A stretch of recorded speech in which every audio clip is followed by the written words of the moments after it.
Nós estamos na semana de uma Parashiot Mechubarot, onde temos duas Parashiot juntas. As Parashiot de Vayekhel e Kudei. Tá ok?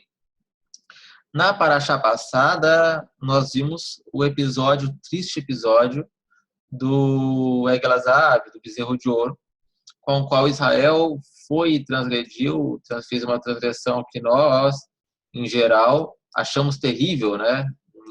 Todos nós, em grande peso, achamos descabida essa transgressão que Israel cometeu no deserto. E Israel, depois de ter cometido uma transgressão de tal tamanho, de tamanha proporção, cada um foi para sua tenda e ficou com muita vergonha.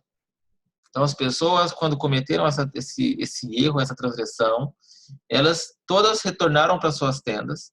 E agora, quando Moshe Rabbeinu vem, nessa parashá, ele diz, e reuniu Moshe toda a congregação dos filhos de Israel e disse-lhes, essas coisas que Hashem ordenou que fizessem. Então, as pessoas estavam tristes em sua casa. Sempre que Israel passa por um momento triste, ou alguém de Israel passa por um momento triste, Hashem tem um método de tratar essas pessoas. Então, por exemplo, aqui Hashem vem e dá uma mitzvah. Quando Hashem dá uma mitzvah, o povo de Israel entende, tá tudo bem. E aí, tudo retorna ao normal. Igual quando aconteceu com Aharon, quando seus dois filhos falecem, Hashem vem e fala com Aharon e dá uma mitzvah por meio de Aharon. Isso demonstrava que estava tudo bem entre Aharon e Hashem, porque ele negou de comer o sacrifício. E aqui também demonstra que estava tudo bem agora entre Hashem e o ser humano. Hashem não guarda rancor. Então, às vezes, nós achamos que a Kadosh Baruch Hu, em sua infinita pureza, em sua infinita santidade, ele vai guardar rancor do ser humano quando o ser humano pratica algo de mal e depois se arrepende, depois fala, Hashem não me perdoou, Hashem ainda está me castigando. Devemos ter consciência que cada ato que nós cometemos, também recebemos a paga desse ato, sejam eles bons ou eles maus. Porém, após receber a paga desse ato, acabou o juízo de Hashem, e o juízo ele já foi concluído, o juízo já foi cumprido. Então, não há mais nenhum tipo de cobrança por parte de Hashem. Então, quando Hashem ele deu a punição para o povo de Israel com o episódio do bezerro de ouro, aqui já estava tudo bem. E Hashem manda Moshe e reunir o povo, reunir toda a data de Israel, reuniu a congregação dos filhos de Israel e disse-lhes, novamente, a mitzvah de Shabbat, tá ok? 6 dias se fará trabalho, e no 7º dia haverá para vós santidade. Shabbat é de repouso ao Eterno. Todo aquele que lhe fizer trabalho será morto. Não acendereis fogo em todas as vossas habitações nos dias de Shabbat. Aqui nós retornamos ao tema Shabbat e ao tema fogo. Por que retornamos a esses dois temas? Nós retornamos porque vamos retornar também a tratar da construção do Beit HaMikdash, do Mishkan, desculpem. Como se trata da construção do Mishkan, então deveria novamente alertar sobre o Shabbat, que nenhuma das coisas com as quais nós praticamos, elas poderiam ser praticadas também nem para a construção do Mishkan. Hoje eu estava estudando em um site muito bacana, que eu descobri essa semana. Eu vou entrar aqui, torá.us.fm. Deixa eu ver se é isso mesmo. Acho que é Torá. É isso mesmo. Deixa eu compartilhar com vocês, para vocês verem como esse site é muito bacana. Não, cancela.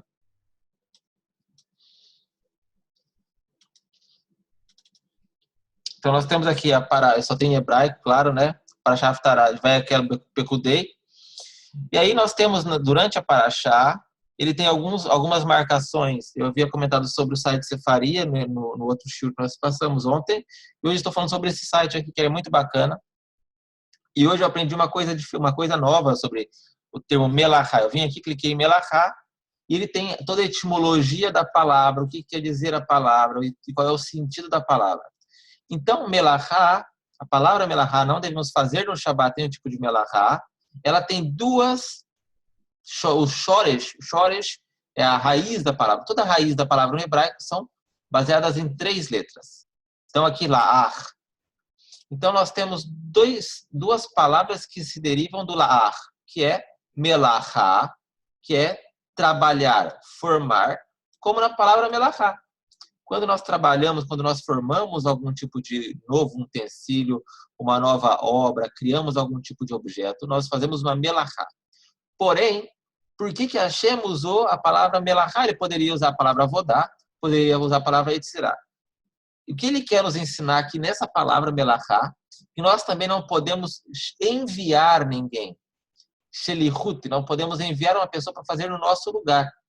Então, para os faradim, no caso, as nossas alahot que nós lecionamos, nós buscamos seguir e aprendemos junto com vocês também, muitas das vezes. Para os faradim é proibido, completamente proibido ter, por exemplo, um goi de Shabat. Já para os Ashkenazim, eles já vêm com uma certa leniência a questão do goi de Shabat. Para os faradim, se você tem que fazer alguma coisa, vai e faz mesmo, não tem problema nenhum. Tal fulano está passando mal e tem que cozinhar a comida, vai e cozinha. Se tiver uma pessoa que não é judia para fazer, é melhor. Mas vai e faz. Pois é, Ronaldo, sem uma sorética é difícil de ler. Mas a gente tem que aprender na raça mesmo, né?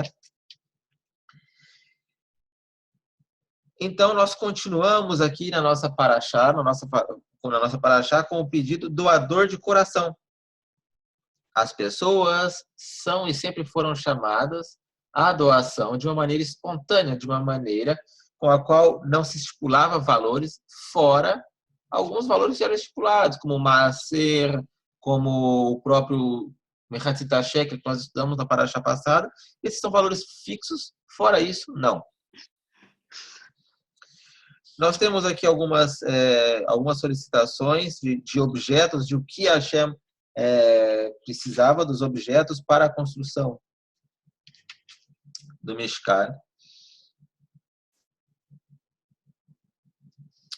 E foi de tal maneira, as pessoas, quando quiseram construir o Mishkan, doaram de tal maneira, foram tão bem mão aberta, vamos falar assim, que Moshe precisou pedir que cessassem de trazer aqui as oferendas para a construção do Beit HaMikdash.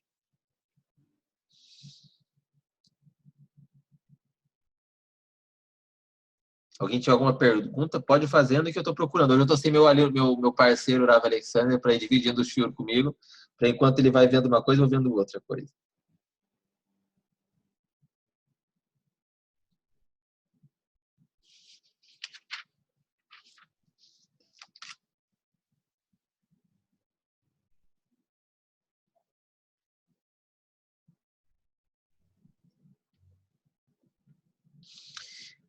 Então, o que nós vemos, basicamente... uma boa pergunta aqui. Por que nós vemos aqui nessa paraxá umas coisas que nos chamam muita atenção, que é uma pergunta que vocês deveriam ter feito. Tá bem? Por que na paraxá passada, Hashem tratou com tal severidade o Egel HaZahav, um bezerro de ouro, e aqui nessa paraxá, Hashem vem e fala, façam querubim de ouro. Ou, por exemplo, nós podemos ver, quando o Shlomo Amelech vai e constrói o Mishkan, ele constrói uma piscina, eles chamavam de mar, com 12 bois de cobre. Não era um bezerro de ouro, eram 12 bois de cobre. Porque também nós vemos aqui, quais são as coisas mais que eram pedidas. A Hashem pede para construir uma serpente de bronze. Então, qual é a diferença, na verdade, dessas estátuas para aquelas estátuas? A finalidade, Rafa? Não é a finalidade, porque, querendo ou não, qual que é a finalidade de uma serpente de bronze? Qual que era a finalidade dos querubins se não fosse só enfeitar? Não é a finalidade, a resposta que eu preciso. O bezerro de ouro foi feito com propósito de adoração, posto em lugar de Hashem. As imagens, o querubim e os bois e a serpente de ouro tinham outro propósito, que não serviam para adoração. Isso também é uma boa resposta, não é uma resposta errada, tá bem, Eliá? Mas essa ainda não é a resposta que eu quero. assim, eu entendo assim que todos sabiam que tudo que foi feito por amando do Eterno, tudo que vinha, vamos para a serpente, a cura, vinha do Eterno, não vinha do objeto. Só que do bezerro de ouro atribuíram toda a divindade ao bezerro. Então, essa é a mesma resposta do Eliarro, o Yochai, mas quem respondeu já a minha resposta foi o Ronald. Ele disse, uma é ordenança de Hashem, a outra não é ordenança de Hashem. Isso. Essa é a grande diferença. Quem tem acompanhado conosco, os Shurim de Sheva Mitzvot Benor, estão maravilhosos toda quarta-feira, entende muito bem qual é a diferença entre a Avodah Zará e o Avodat Hashem. A solicitação de Hashem. Se Hashem não tivesse pedido o efod, não podia fazer efod. Se fizesse efod, era Avodah Zará. Se Hashem não tivesse pedido para pôr escrito Kadosh Lashem na testa do Kohen Gadol, não poderia escrever. Se escrevesse, seria Avodah Zará. Vocês estão entendendo qual que é a diferença de Avodah Zará para Avodat Hashem? Está claro que Hashem pediu para fazer querubim. Então, o problema não é fazer uma estátua aqui ou ali, é fazer o que Hashem não pediu. Tá bem?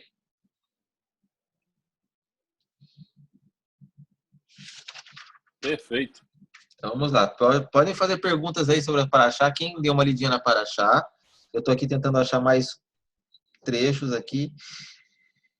Nós temos nessa Paraxá muitos detalhes sobre a construção do Mishkan, muitos detalhes mesmo. Eu possivelmente não entendo esses detalhes.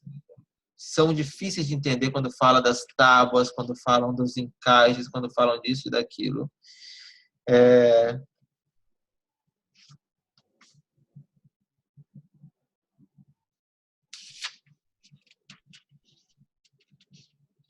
Exatamente, Ronaldo. Se o querubim fosse adorado, eles eram automaticamente, as pessoas que adorassem eram automaticamente consideradas praticantes de Avodah Zará.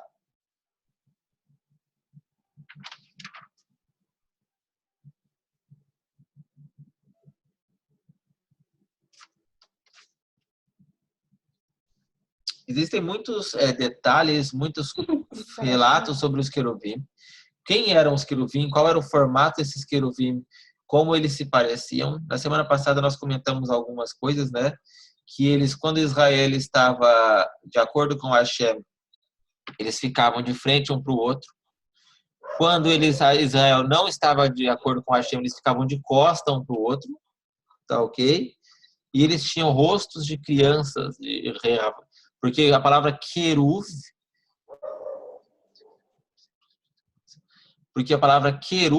era baseada numa palavra, ela vem do aramaico chamado kirvaya. Kirvaya é bebê, com uma face de bebê. Ruth, excelente pergunta, excelente. Em Pêssar, o que era feito com pão no templo era substituído por matzá? Correto. Tudo que era feito com pão no templo, eu estou estudando isso hoje de manhã, eu estudei sobre isso.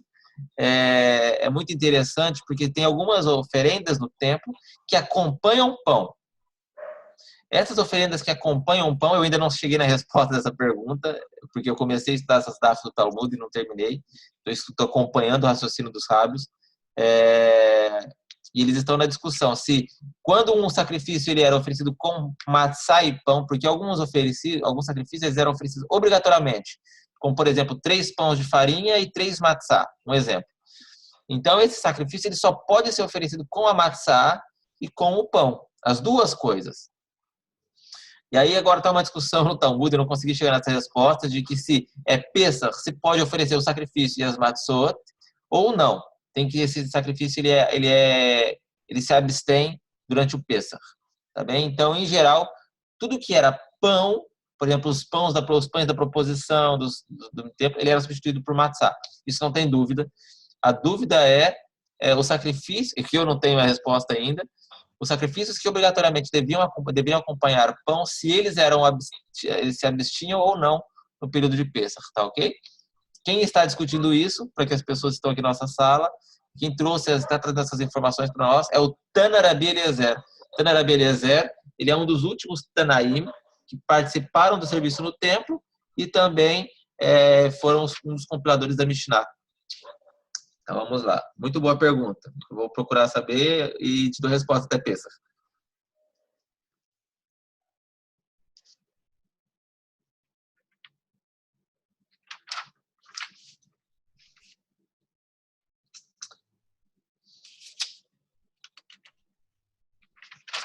Então, a Parashat de Vayekhel, ela é basicamente toda composta da planta do Mishkan, tá ok? E a Parashat de Pekudei, ela vem e traz as contas, como o que foi gasto em cada uma das coisas do Mishkan. Demonstra, e era desnecessário fazer isso, né? Porque imaginem vocês, Moshe Rabbeinu, o homem mais tzadik de toda a história, ainda assim ele prestava contas diante de Kahal Ben Israel, de tudo que ele gastou, de tudo que ele usou para construir o Mishkan. Tá bem? Uma coisa muito bacana dessas parashiot, que não vem narrado aqui, vai ser narrado na inauguração do Mishkan, é que os príncipes de Israel não doaram. As pessoas que eram mais ricas de Bnei Israel não doaram. O que eles disseram? Disseram assim, não, então vai construir Mishkan? Tem muito dinheiro, faz o seguinte, Moshe Rabbeinu vai e pede para o povo, que o povo não alcançar de dar o dinheiro, a gente completa. Tá bem? E aí o povo deu muito mais e não sobrou nada para os príncipes doarem. Por isso que quando vai ter a inauguração do Mishkan, e cada dia uma das tribos oferece, eles oferecem lá uma taça de ouro, um incensário de ouro, isso e aquilo, porque eles não sobrou nada para eles darem. Então a pessoa, quando ela quer doar, ela dá de todo o coração. Por isso que a Torá ressalta os doadores de coração. Não quer dizer que doava muito, mas o que doava de pouquinho era de bom coração. A planta não é a mesma, porém ela segue as mesmas determinações, a mesma métrica, tá bem? Não é a mesma planta, mas ela segue a mesma métrica, tá ok? Uma coisa bacana é que dois lugares ficaram Mishkan, um é em Jerusalém, o templo foi construído em Jerusalém e o Mishkan ficou em a cidade que fica em Tubeav. Quem se lembra, a cidade que ficou Mishkan na época do David Amelech era em...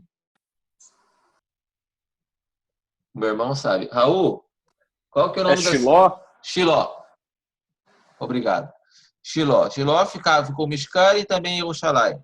Com a destruição de Jerusalém, do templo, do Mishkan, Shiló perdeu a Kedushá. E Jerusalém não perde a Kedushá. Por isso que hoje nós não podemos construir em Shiló um Mishkan, ou um templo, ou seja lá o que for. Somente Jerusalém. Porque depois da destruição, somente Jerusalém que manteve a Kedushá, essa Kedushá de ser escolhida. Outra coisa muito bacana, já que a gente está falando de construção, todos sabem que em Jerusalém nós temos um muro. O que é aquele muro que nós fazemos a tefilá em Jerusalém? Quem sabe? O que é aquele muro? Aquele muro foi construído... Pode falar, eu. Não, aquele muro ele foi construído pelas pessoas que eram mais desprovidas de recursos, né? Aham. Então vamos lá, deixa eu achar aqui. Vamos falar e vamos demonstrar aqui, né? Deixa eu achar aqui onde que eu compartilho. Pode falar. Quer falar, Eliahu, também? E era o muro mais próximo do tabernáculo. Ok. Alguém tem mais alguma ideia do muro? Quer comentar alguma coisa mais do muro? Esse muro, ele tem várias histórias, né? Esse é o muro que fica em Jerusalém. Deixa eu ver se eu acho uma que tenha uma foto maior dele. Vamos de foto por foto, então. Não tem uma foto que seja grande o suficiente. O Kotel, quem pode ter a oportunidade de estar presente no Kotel, reparou, aqui essa foto é excelente, que essa parte de fora do Kotel, ele tem uns frisos, essas pedras, olhem só. Elas são frisadas, elas têm um ressalto aqui, que dá para ver muito bem. Vamos ver se essa foto fica grande. Essa daqui está pequena demais. Aqui, essa vai dar para ver. Observem vocês que nessas fotos, essas pedras grandes, elas têm um friso. Todas as pedras do Kotel HaMaaravi que têm um friso, elas foram colocadas na reforma de Ordos, de Herodes. Então, essas pedras elas não pertenceram ao primeiro Mishkan. Quem vai no Kotel também vê uma diferença de tamanho dessas pedras aqui em cima para as pedras aqui de baixo. Essa diferença aqui, ela é muito recente, esse muro aqui de cima. Esse muro de cima ele foi construído por um lorde judeu, lógico, inglês. Ele era, eu esqueci o nome dele, preciso memorizar o nome, porque eu sempre conto essa história e sempre esqueço o nome dele. Os Aravim ficavam aqui em cima jogando pedras nos judeus aqui embaixo. E aí ele tinha uma influência muito grande com o Império, com os ingleses. Ele vem e teve a autorização de construir aqui um muro para que os Aravim não permanecessem jogando pedra nos judeus. Quem chega até o Kotel, essa parte não é permitida para as mulheres. Deixa eu mostrar para vocês onde fica. Aqui. Essa foto vai ser bem boa para explicar. Esse é o Kotel. Aqui do lado esquerdo ele tem uma portinha, olhem só. Essa portinha, ela fica bem à esquerda do Kotel. E lá dentro, nós temos aqui, onde eu vi, essa é a visão lá de dentro. Aquela portinha é aqui no fundo. Tá bem? Aqui dentro, quando a gente entra, e essa parte é só permitida para os homens, tem vários espelhos, vidros no chão. Esses vidros do chão, eles mostram a escavação debaixo do nível do chão, debaixo do nível do solo. Esses muros que estão na escavação, esses são os muros do templo do Shlomo HaMelech. Então, quando vocês forem aqui, por exemplo, nessa parte do muro, esse muro não é o muro do primeiro Mishkan, esse é o muro que foi construído na reforma de Herodes. E o correto, quando vocês forem fazer, quem chegar aqui a ir um dia, não é ficar reto para o muro. Deixa eu pegar uma foto que tem alguém mais pessoas fazendo tefilá. O correto é ficar inclinado para a esquerda. Infelizmente, na direção quase da mesquita, o correto é ficar inclinado um pouco para essa direção, porque essa era a direção que ficava o Kodesh HaKodashim. Quem faz a tefilá dentro desse lugar que eu mostrei a foto, que é ao lado, a pessoa que faz a tefilá lá dentro, aí ela pode ficar reta. As outras pessoas que fazem do lado de fora, não, porque elas não estão direcionadas para o lugar onde ficaria o Kodesh HaKodashim na época do Mishkan. Tá bem? Já que estamos falando de construção, né? Aqui. O que mais nós temos? Pode falar, pode perguntar. Lá dentro do Arcos de Wilson, né, que é o nome daquela parte onde tem a portinha. Sim. As mulheres elas ficam posicionadas tipo num balcone, assim, né? Eu não vi. Ali em cima, você fala? Não, dentro dos arcos ali, elas ficam elas têm uma entrada diferente, né? É totalmente diferente daquela portinha ali que você entra, que os homens entram. Elas Sim. entram por uma outra parte e na parte de trás, assim, de dentro dos arcos, tem como se fosse uma plataforma suspensa, tapada com vidro, que as mulheres ficam ali. Sim. Eu não cheguei a ver a parte das mulheres mesmo, realmente. E tem outra coisa muito bacana. Quando tem um bar mitzvah, elas ficam jogando as balinhas lá de cima. Sim. O que é legal aqui, é uma curiosidade, é que poucas pessoas podem entrar nas escavações. Aqui embaixo, onde tem essas escavações, ficam ali o tempo todo pessoas, grandes tzadikim, grandes rabanim, fazendo as tefilot. Pouquíssimas pessoas conseguem entrar, porque é bem controlado. E um tipo de pessoa tem a permissão para entrar sempre que quiser. Sempre que quiser, não. Uma vez na vida. Quem é as pessoas e qual é o momento que pode se entrar a qualquer momento nessas escavações que ficam próximo ao que chamam o inverso do Kodesh HaKodashim. É o local mais próximo ao que era o Kodesh HaKodashim. Quem são as pessoas que podem entrar? Os Kohanim. Não.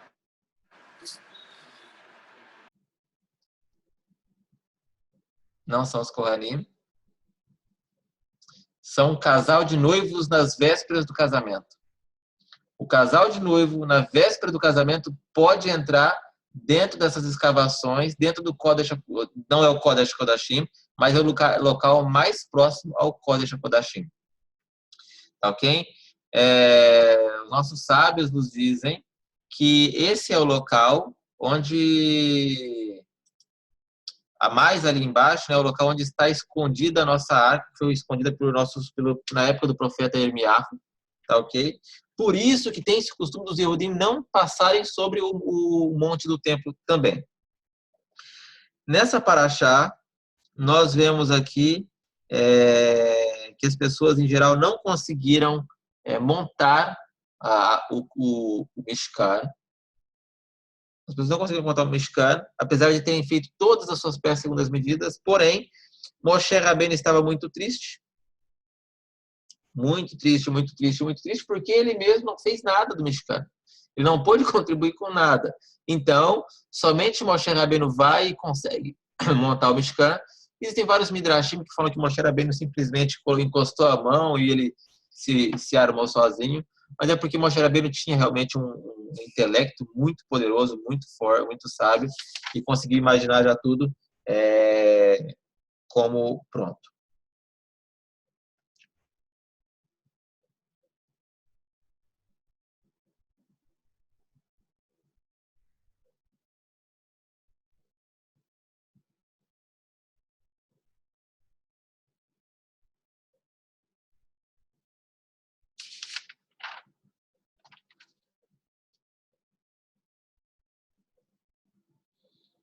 Abi?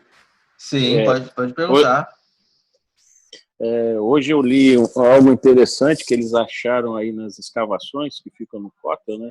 Aí na região do Kotel, eles acharam a bula, o selo, né, real do rei Ezequias. Ah, eu não sabia, não vi isso. Exatamente, Aqui, foi um achado incrível. É maravilhoso isso, assim, porque dias após dias nós vemos mais achados aqui em Israel que comprovam a nossa história. O Yohai fez uma pergunta muito boa, tá bem? Por que as parashiot, elas não são colocadas juntas? Veja bem, Yohai, as parashiot, eu vou tentar achar aqui para você um exemplo disso. Só um momentinho, me dá um segundinho. Como que é o nome daquele sofer?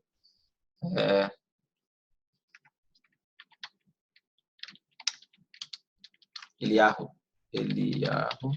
Sofer.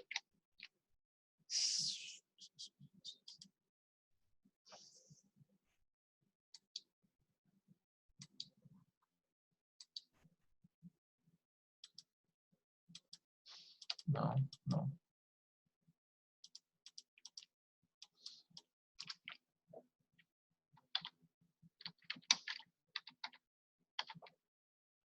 Breno, pode fazer um comentário? Por favor. Assim, de acordo com os estudos que estava fazendo, eu fiquei um ponto curioso referente a essa paraxá Vakhel e a paraxá da semana passada. Sim. Porque, assim, bem no meio da primeira aliá, da paraxá Kitzá, ele aparece a questão do Shabat, bem no final. E em seguida já começa a questão do bezerro de ouro. Aí eu sempre vi nos comentários o seguinte, que essa questão do Shabat, bem aí, significa que não é para fazer os 39 trabalhos proibitivos para o Shabat. Mas nessa paraxá está mais forte essa questão, não é? Mas aí que me surgiu uma coisa. Antes estava falando sobre o tabernáculo. Depois falou sobre o bezerro de ouro. Aí eu vi um comentário num tratado que falava o seguinte: profanar o Shabat é equivalente à idolatria. Só que é justamente o assunto que fala depois da segunda aliá de Kitzá. Ou seja, praticamente ele dá o assunto, ele praticamente fala assim: não fazer o que eu estou relatando aqui, ou seja, toda a construção do tabernáculo, porque se fizer todos esses trabalhos, é equivalente a construir o bezerro de ouro, se você transgredir os 39 preceitos de Shabat. Aham. Existem várias averot que são consideradas como avodazará, tá ok? Porque a avodazará é a transgressão pior que existe. É o pior tipo de transgressão porque você renega o seu Criador. Ou seja, quando você transgride o Shabat, você também renega o Criador. Então, renegar o Criador é fazer um serviço estranho. Quando, vocês estão vendo a nossa tela aqui, né? Para a pergunta que o Yohai nos perguntou, toda paraxá, indiferente de qual seja ela não termina com um mau assunto. Por piores que sejam as parashiot, elas começam com um bom assunto e terminam com um bom assunto. Tá ok? Mesmo em Bamidbar, que depois do Bamidbar 11 só tem catástrofe, só tem coisas ruins sendo relatadas, nós também trazemos coisas boas no início, coisas boas no final, todas as parashiot. Quando Ezra Sofer, ele organizou os sistemas da Torá, organizou a escrita da Torá, que nós temos uma escrita Ashkenazi, é um Sefer Torá, que é um scanner de um Sefer Torá com as letras de Ashkenazi, a escrita Ashkenazi. Tem uma diferença no Shim, basicamente. Deixa eu dar um zoom aqui. Basicamente, o Shim, que se caracteriza quando é Sefardê Ashkenazi. Todos os Sifrei Torá do mundo inteiro, todos, sem exceção, por exemplo, essa linha ela vai começar com a letra Vav e essa mesma linha ela vai terminar com a letra Mem Sofit. Essa próxima linha ela vai começar com o Vav e a próxima linha ela vai terminar com o Bet. Indiferente da letra do Sofer, indiferente, essa palavra vai estar na primeira letra, sendo a primeira palavra, e essa vai ser a última dessa linha. E assim todo o Sifrei Torá do mundo inteiro. Ezra Sofer, ele foi e ele organizou o sistema de escrita, que antes não eram nem essas letras, eram outras letras, era um hebraico arcaico, um hebraico antigo, e ele cacherizou o idioma, cacherizou o hebraico para essas novas letras que passaram a ser utilizadas e foram recebidas muito bem por Israel. Essas novas letras e esse novo sistema de escrita que Ezra Sofer ele coloca diante de Bnei Israel, ela é para que não houvesse, de acordo nas próximas gerações, nenhum tipo de adulteração ou perca do nosso texto escrito. Então, se vocês analisarem um Sefer Torá, nenhuma letra rela em outra letra. Se uma letra relar em outra letra e estiver no meio de uma leitura da Torá, esse livro ele tem que ser retirado, ele se torna passul, ele é proibido de ser continuado lendo. Todas as parashiot, que essa é a pergunta do Yohai. Deixa eu ver aqui. No fim de cada parashá, deixa eu pegar aqui, a última, vai Pekudei. Pekudei vai Ikra. Deixa eu pegar aqui o final da parashá, ele terminou aqui. Vai Ikra. Nós temos entre aqui uma leitura de uma paraxá e outra leitura de outra paraxá um intervalo, Yohai. Isso foi ordenado por Ezra. Os sábios já sabiam exatamente quantos Shabatot tinham no ano, o máximo de Shabatot que poderia ter um ano, e o mínimo. Então, isso eles falam assim, olha, tem X espaços assim, na escrita do Ezra. Então, aqui vai ser um intervalo de uma paraxá. Então, daqui se estabeleceu aonde começa e onde termina. Em qualquer Torá do mundo inteiro vai ter esse espaço aqui. Porque aqui termina Vaikra, e no caso aqui começa um novo livro, né, o Vaikra, que está pequenininho. Vamos tentar pegar uma outra paraxá para ficar mais fácil aqui para você. Opa, não é isso. Vou pegar aqui entre Kitsá e Vaikra. Kitsá, Vaikra.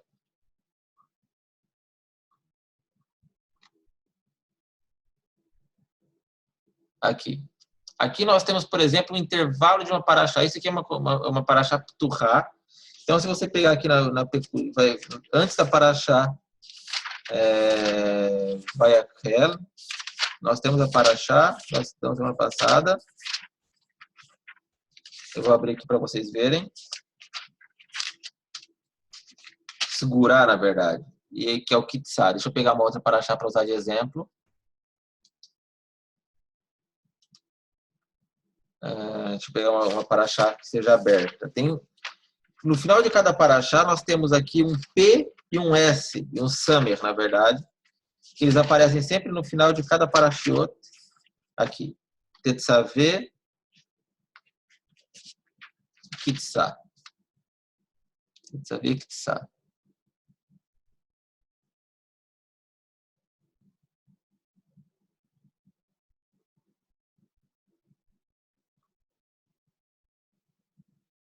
Kitsá. Mas tem alguma coisa que eu não estou entendendo, tá bom? Porque era para uma estar aberta e outra estar fechada. Porque quando ela tem o P de Pituchá e o S e o Samer de segurar, elas são parashot que elas devem estar concluídas até o final e outras que não. Enfim, não estou conseguindo entender por que no Sefer Torah da Sefer está um P no lugar que deveria ter um S e assim e o inverso. Então, o Ezra Sofer, ele veio e ele ratificou, ele já estabeleceu, ele elencou cada intervalo de paraxá, de acordo com a quantidade de números de parashot do ano. O Ronaldo, ele teve uma pergunta aqui, que essa pergunta ela é muito recorrente, e ela até cabe com a nossa paraxá dessa semana, porque os samaritanos, essas pessoas que são chamadas samaritanas, né, elas se denominam samaritanos, eles têm também um local diferente de oferecer sacrifício, que não é Yerushalayim. Eles também têm uma Torá diferente da nossa. Então, o que acontece? A nossa Torá, nós temos a absoluta certeza que ela é difundida, que ela é conhecida e que todas as gerações passadas, até Ezra Sofer, não mudou nenhuma letra. Não temos a menor dúvida de nós. Até Ezra Sofer, uma letra sequer não mudou da nossa Torá. Vocês têm noção do que é isso? Sendo escrita à mão por mais de 2.500 anos e não há uma alteração sequer. Por quê? Porque por meio da difusão da escrita, da difusão dos textos escritos, quando aparecia um texto errado, ele era automaticamente anulado. Com, ainda mais, um grande número de pessoas que eram leitoras de Torá. E de Ezra a Moshe, como nós sabemos que não teve alteração de Ezra até Moshe, o segundo, se eu não estiver muito enganado, tá ok? O rei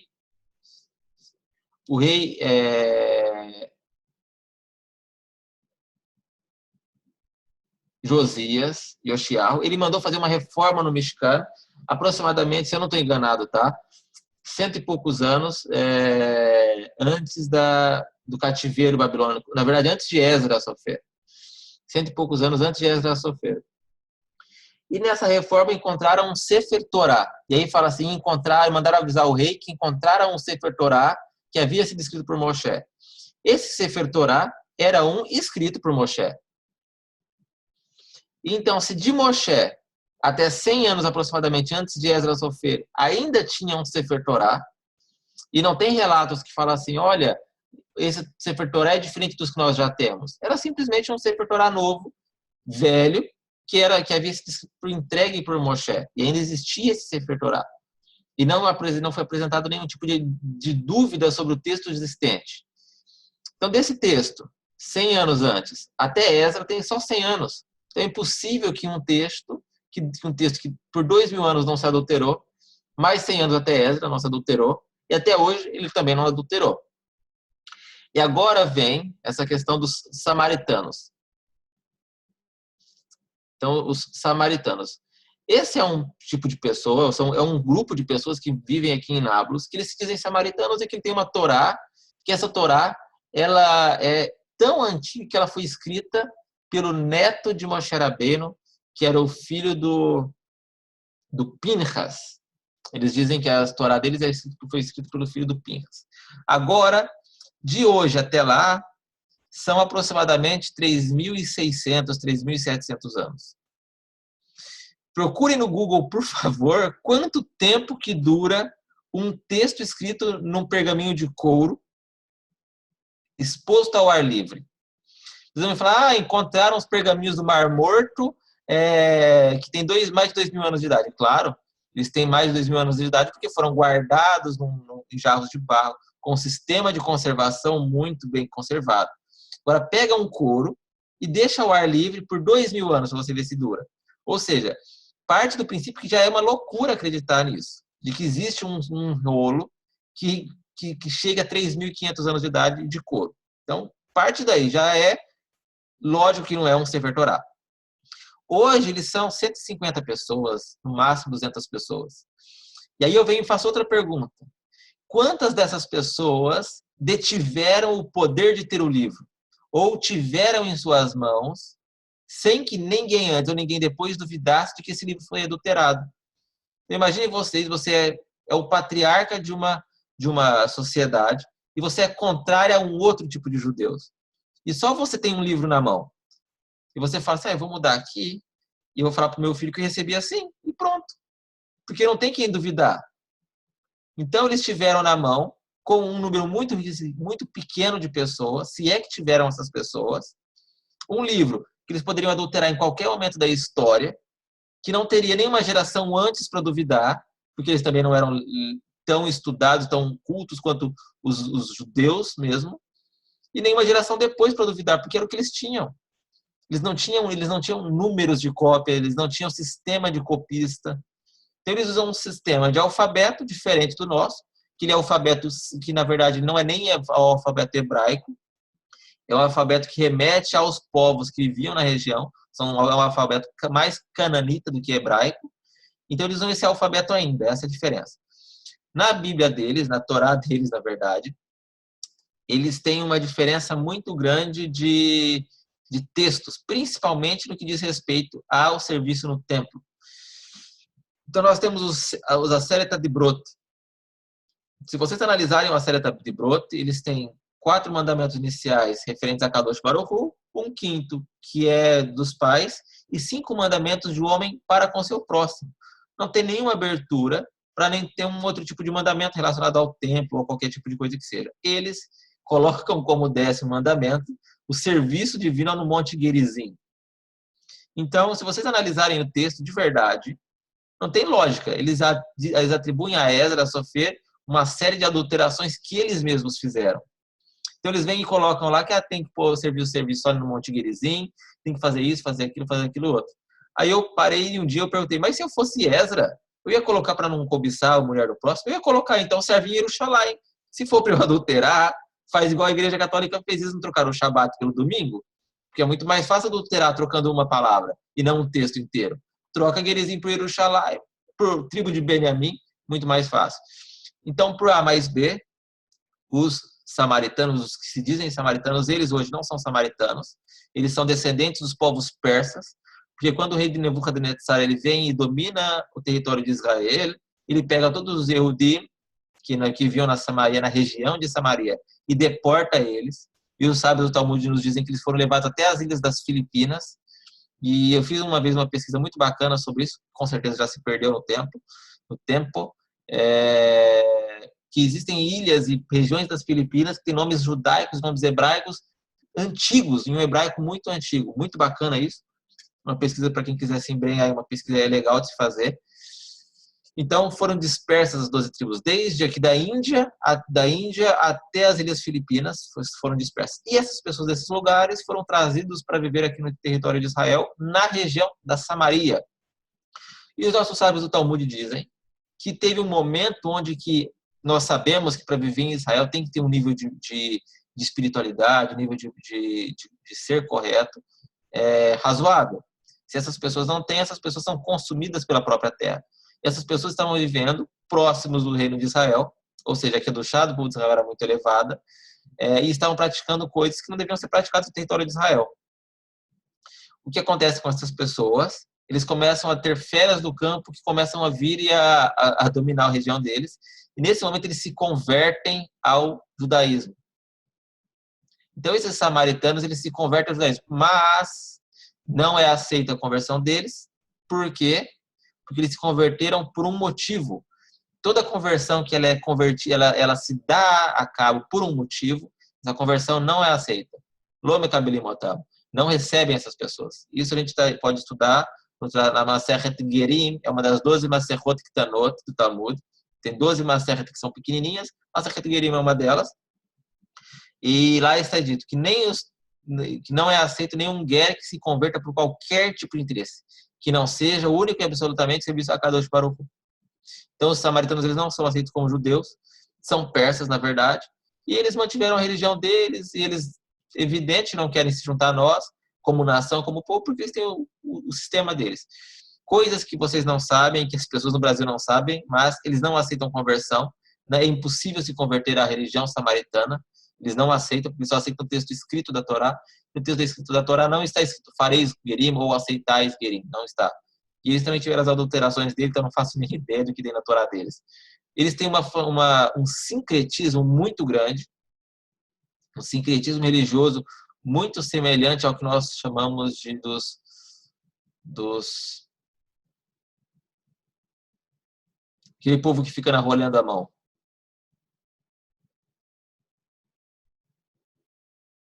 Ciganos? Ciganos, exatamente. Os samaritanos têm um sincretismo tão forte que se assemelha ao sincretismo cigano, de sorte, azar, de superstição, essas coisas.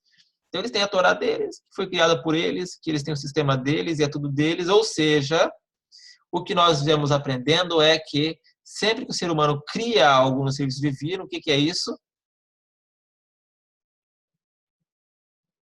Avodazará. Então, por mais bacana que seja, por mais antigo que seja, eles usam a letrinha do hebraico antigo, é um culto estranho, entendeu? Tem que se afastar desses pensamentos, porque todas as pessoas que eu conversei, tem um rapaz muito bom que eu conversei, Baruch Hashem, que ele retornar do mau caminho dele, com poucas perguntas, que eu faço a pergunta, na verdade, não deixo eles fazerem, porque eles usam de muitas artimanhas. Então, eles falam várias coisas, então achar argumentos contra o Davi Ameller, contra Eliyahu Hanavi, eles xingam muito os nossos profetas. Não estou falando dos samaritanos daqui de Israel, eles são amiguinhos. Falando dessas pessoas que se dizem samaritanos do Brasil, eles não têm o mínimo de pudor quando vão falar de qualquer personagem da Tanakh, grandes personagens. Xingam, falam, chamam nossos reis de bastardos, nossos profetas de magos e feiticeiros e coisas que nem devem ser faladas, Hasbe Halila, Hasbe Shalom. Tá ok? E nós terminamos a paraxá de Kitsá, falando sobre o Kioro, sobre o... Desculpa, estamos na paraxá de Kitsá, não. Na paraxá de Pekudê. Nós terminamos aqui falando sobre a aceitação de Hashem sobre o serviço divino. Então, nós devemos sempre analisar a aceitação de Hashem sobre as coisas. Quando Hashem ele aceita uma coisa, ele demonstra a sua presença, ele demonstra o seu andar. Quando nós vemos isso? Fazemos isso com o Mishkan. Hashem aceitou, veio aqui a nuvem e preencheu. Hashem aceitou o Mishkan de Shlomo Amelech? Há dúvida? Não há dúvida. Por quê? Porque caiu fogo do céu lá e queimou o sacrifício e pronto. Não há dúvida sobre isso.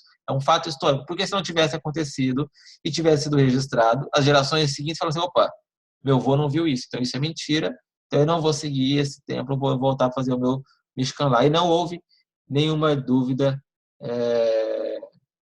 sobre isso. Parashat Pará nós lemos na semana passada, não, essa semana é Parashat Pará, Shabbat Pará, foi Shabbat passado, foi Shabbat Pará, não foi?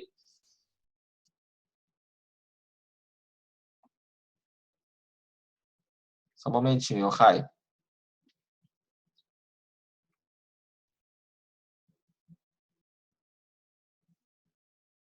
A Rodas. Shabbat é Rodas, né? Porque é o Shabbat que precede nessa... Vai que eu pecudei, nesse Zemanim eu não tenho, deixa eu ver no outro, só um momentinho. Sede Adar, 6, Shabbat. Eu também não estou aqui. Mas é Shabbat HaChodesh, que é o Shabbat que precede o Rosh Chodesh Nissan. Tá ok? Então nós temos aqui um maftir diferente, que é da página 184 da Torá. Vamos ver o que nós lemos aqui.